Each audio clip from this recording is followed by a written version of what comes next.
Good afternoon, ladies and gentlemen, and welcome to the Haltom City Council meeting, September. How about March 14th meeting of the Haltom City Council? We're called to order at this time. If you will, please stand for the invocation and the Pledge of Allegiance led by Council Member Haltom. Dear Heavenly Father, we thank you for this time we have to come together. We thank you for the rights that we've been given from so many before us. We pray, Father, that you will watch over all the ones who are overseas, bring them back home, so that we may rejoice with them once again. I pray that you will give the council the strength and the wisdom to make the decisions necessary this evening. Follow us all to our respectful homes. Forgive us where we fail you, for it is in your name we ask these things. Amen. Amen. I pledge allegiance to the flag of the United States of America and to the republic for which it stands, one nation under God, indivisible, with liberty and justice for all. We want to begin tonight by welcoming all of you here. It's always a privilege to see citizens caring about the community and coming out on an evening. They could be doing something else to be a part of the democratic process. So thank you for being here. We move now to the announcements and events. Our Public Information Officer, Fran Burns, has several announcements for us at this time. I do. Thank you very much. First of all, Springfest, our annual spring party kickoff, is this Saturday, and of course it's sponsored by the Recreation Department, and it's from 11 until 3 at Haltom Road Park, and it's free admission, and just about everything there is free, and it's good family fun. I wanted to bring this to show you. They have a contest every year to come up with a logo to use in the flyers that they put out for advertisement, and this was done by Anna Gomez. She's 14 years old. And it's just a really cute little picture, so I thought I'd share that with you. Again, that's this Saturday from 11 until 3. We hope the weather's good. I think it's supposed to be.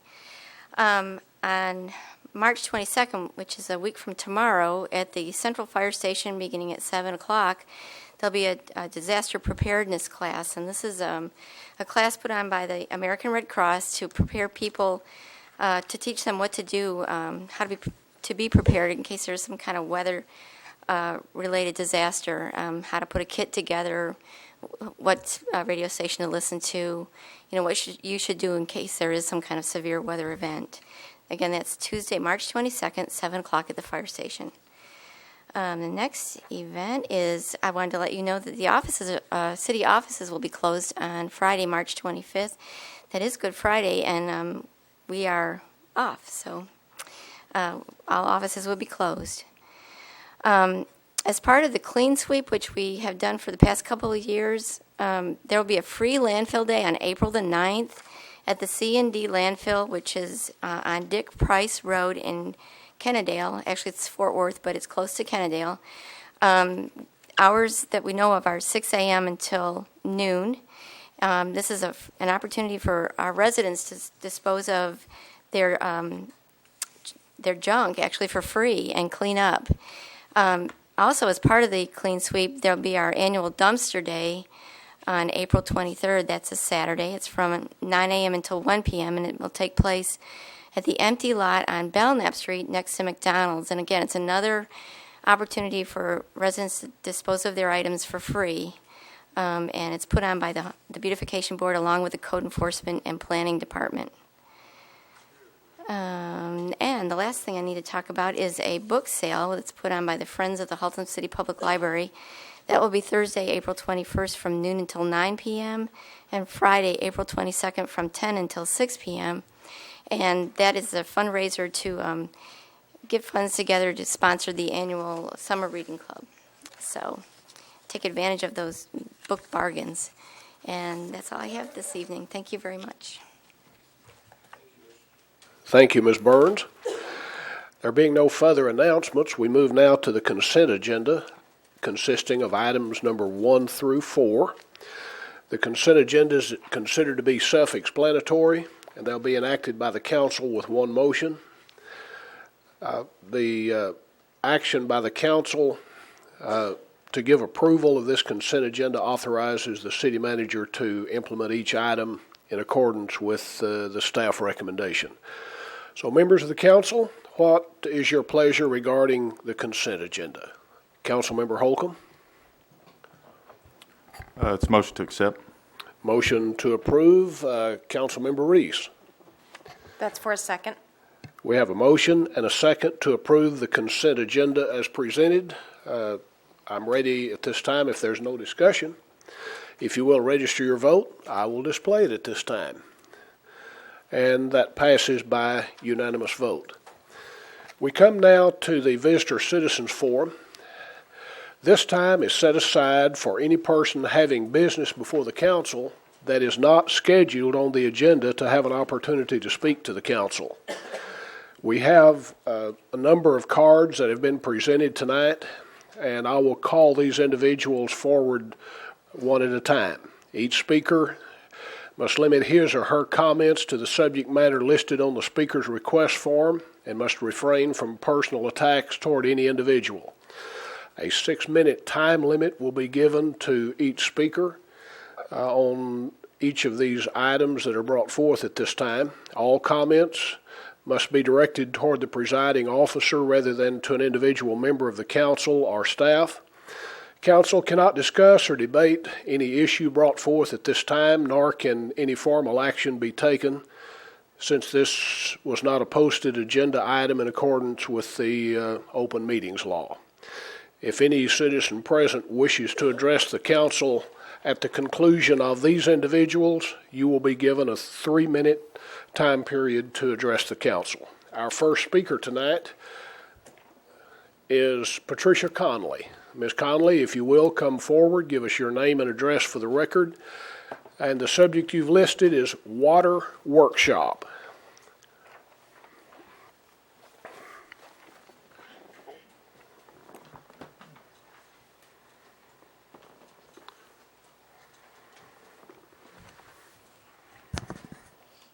My name is Patricia Conley. I reside at 3913 Kirby Street, Haltom City.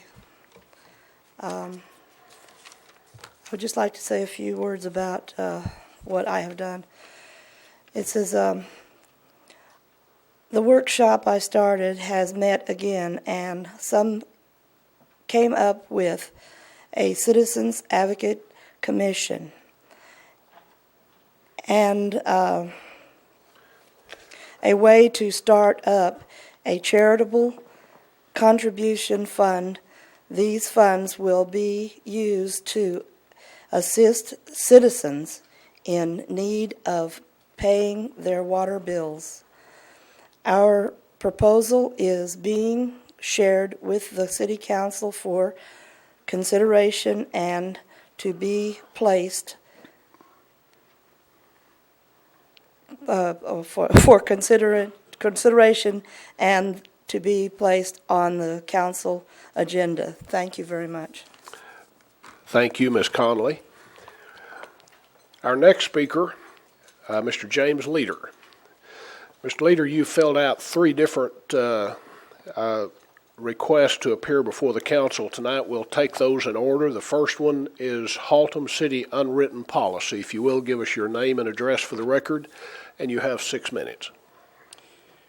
Thank you, Mayor. My name is James Leader, and my address is P.O. Box 612521 at DFW Airport Post Office. I spoke for the last time in front of the council, and again, I want to thank the mayor and the council for this forum that the citizens can actually get up and speak and share their mind about things that they may have problems with the city, or maybe even good things that they have going on with the city. I spoke last week, and last week a gentleman got up after me, and he spoke of unwritten policies, and if we'd have been in a prayer meeting, I'd have said amen, because I totally agree with him. I think there are unwritten policies that allow, if you have an organization like a city or a government entity that has unwritten policies. It allows the employees to interpret the law or apply the law in manners that whatever they see fit. And that can be in an unfair or partial manner. I happen to be an FAA inspector, worked for FAA since 1975, and we have kind of a, and I actually enforce the federal code or the federal regulations for aviation safety. We have a kind of a joke. It's kind of a joke within the FAA that says we're one FAA. But we know that different inspectors may say something differently try to apply the law differently to different citizens. But the deal is we do have written policies, and any time an inspector gets outside those written policies and he's brought to task for operating outside those written policies, he's usually severely punished and sometimes even removed from his office. So that's basically what I had to say. I think the city needs to look into the possibility of some unwritten policies, especially in the code enforcement area. Maybe the criminal area may be different, where you have certain rights that you have to comply with. But over in court enforcement, you don't quite have those criminal laws that you have to deal with, and it is real easy to have unwritten policies and apply them unevenly. Thank you, Mr. Leader. Your second request has to do with warning letter policy. Yes, sir. Last week I was here, spoke for the first time again, like I think I said that a while ago, and I brought a problem to the city, or a problem that I was having, and I brought to kind of vent some frustration. The city manager said that he would call me after I got through speaking, and the mayor said that he would call me, and he did not call me, and I was kind of not upset, but kind of disappointed that he didn't call me. He did have an employee call me, which was an inspector within the code enforcement group, and in my conversations with that gentleman, I asked him the same question I asked the council last week, which is, how come I didn't get a warning letter and just a citation right off the bat? This employee told me that a citizen is not afforded a warning letter if you've ever received a citation. That means if I've received a citation for high grass, and I needed to cut my grass, and I received a citation, then if later on, 2 years later, I don't know if there's a time limit on this policy or not, but it doesn't appear there is. But if I receive a building code citation, or I have a problem with the building code, and an inspector sees that he doesn't have to give me a warning letter, I think that's totally unfair. That because of it can be something that is totally unrelated, and that's just not fair to the citizens to be treated that way. I think if you have some kind of code violation of some kind, or you're in violation of a code, and the city's actually wants compliance to codes, and that's what their main thing is, then I think it's to work with citizens that really want to. It may not seem like they want to, maybe because of time constraints and things, to get things done in the time that an inspector or a city employee might want or want like. That's another place where you might need some policy in place for time limits and variations. That's all. Your third item is citation mailing policy. Yes, sir. As I mentioned before, I am an FAA inspector, and when we have enforcement cases where we try to enforce the FAA, the aviation safety regulations, we cannot bring a case in front of the judge if we haven't done the proper things, which is make sure that the person is notified of the investigation and the violation and everything else. We have cases thrown out all the time for those kind of technical things. But yet the city can send me a citation, and they do, and I've received a couple. They send me, like, in fact, the last one was written on the 25th of February. It was mailed on the 28th, which is the 25th, I believe, was Friday. 28th was Monday. I don't know when on Monday. It might have been Monday afternoon. I didn't receive it in my post office box until Wednesday, and of course I don't get over there till after work, so I didn't get it till Wednesday evening. So now 5 days of my 11 days are gone. So I have now 6 days left to comply. And sometimes in a code enforcement situation, you may not be able to comply, or there may be mitigating circumstances to be able to comply. But yet I'm expected to comply with 11 days. Of course, I can set a date and that kind of for court, but that doesn't help the compliance, because within the end of the 11 days, an inspector can come out and write me another ticket because I haven't complied with the first one. I think that's a totally unfair policy. I know this may be connected with the criminal side of the house again, or criminal justice, because these are same citations that you give for speeding tickets and that kind of thing. But over in the citizen code enforcement area, I think, again, the city wants people to comply with the codes, and they may not even be aware that they're not in compliance, and they should be treated fairly. And again, fairly, and it should be evenly distributed among everybody. That's all.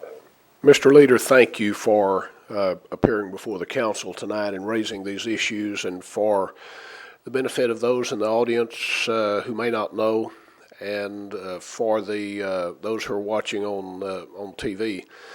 Since these items that are brought forth at this time were not posted, according to the Texas Open Meetings Act, the council cannot discuss or respond in any way to the issues you've raised as we are here in the meeting tonight. But thank you for bringing those forward. Thank you again, Mayor. Our next speaker is Mr. Bill Jornay. Mr. Jornay, your name and address for the record, and you wish to speak to us on the subject of honest government. Thank you, Mayor and Council. Yes, there is a definition of that. I think it was Will Rogers that once said, "I never met a political lobbyist that I really liked." My neighbor across the street steps out of on the curb to watch her sixth grader walk to school 1 block away. A friend down the street had Bill Jornay, 4529 Nadine, Haltom City. Thank you.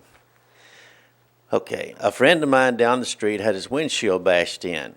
His neighbor suffered like damage. We hear of shootings, plural, daily, from gangs to drive-bys to road rage and robberies.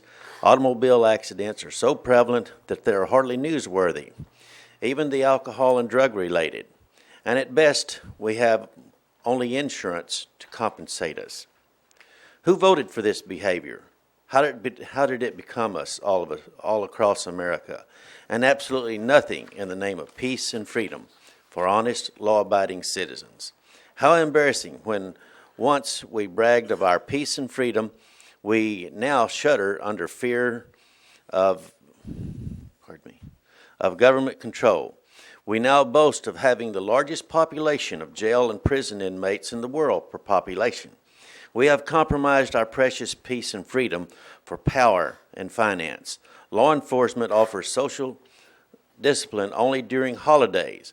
Little or nothing is done about neighborhood vandals, less about traffic laws, including drunk driving and drug-related, even less about immigration-related crimes. We are offered salvation in the form of government-controlled environments and the instituted programs for children and adults. We have wrecker service patrolling our streets after dark, and insurance companies dictating our traffic laws and dispensing justice in their favor. And now our city and state officials offer us, quote, training seminars that teaches us how to cope with today's crime problems and how to protect ourselves. I'm reminded very much of World War II Germany, pre-World War II Germany. Don't misunderstand me. I'm among the many who believe that our police forces are the best. We can't fault the men in blue. Lord knows they do the best they can. But how can they control major crime problems when our cities and insurance companies are not held accountable? Seriously.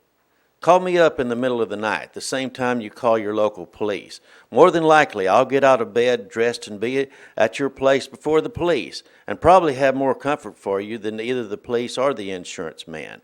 Better still, why not call your local wrecker service? They're probably patrolling the neighborhood right now. Accountability. This has little or nothing to do with men in blue, but our city governments. Nor will money or taxes help. It never has. What we get is more government, less freedom.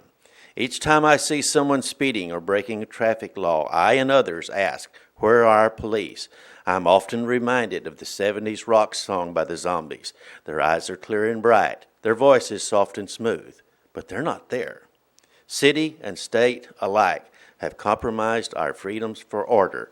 Our safety is compromised for control. Indeed, our nation's peace and freedom is lobbied away for power and finance. How much longer will our democracy last when those at the top are using evasion and deceit to control the masses with ignorance and fear for the sole sake of a buck and a vote, power and money? Of course, the purpose of the shepherd is to convince his sheep that their interest and his are the same. Thank you. Thank you, Mr. Journay. Do we have any citizen in the audience who has not signed a yellow card who wishes to address the council at this time? Okay, there being none, we move to boards and commissions. First of all, to resignation of board members. It is with regret that I announce the resignation of Ms. Cecilia Garcia to our Planning and Zoning Commission because of issues that have arisen in her family with regard to taking care of aging parents. So much demand on her time has required at this time that she step away from this responsibility. So members of the council, I'm asking you to ratify the resignation of Ms. Cecilia Garcia to the Planning and Zoning Commission. And that resignation is ratified by unanimous vote. It is my pleasure at this time to appoint in her place Mr. Wayne Iverson to the Planning and Zoning Commission. You have that information before you, I believe, regarding Mr. Iverson, and I will ask at this time for the council's ratification of this appointment. And that passes by unanimous vote. Do we have any other appointments or reappointments to be made tonight?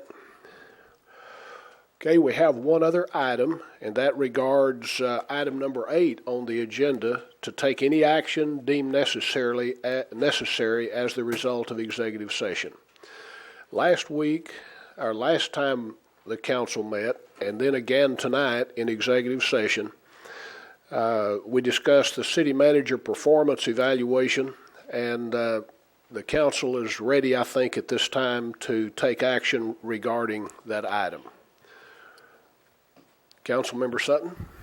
Thank you, Mayor. Maybe just a little background would help here. It is incumbent upon the council by charter that we all have passed in this city for the council to review the city manager's salary every year and determine if an adjustment should be made.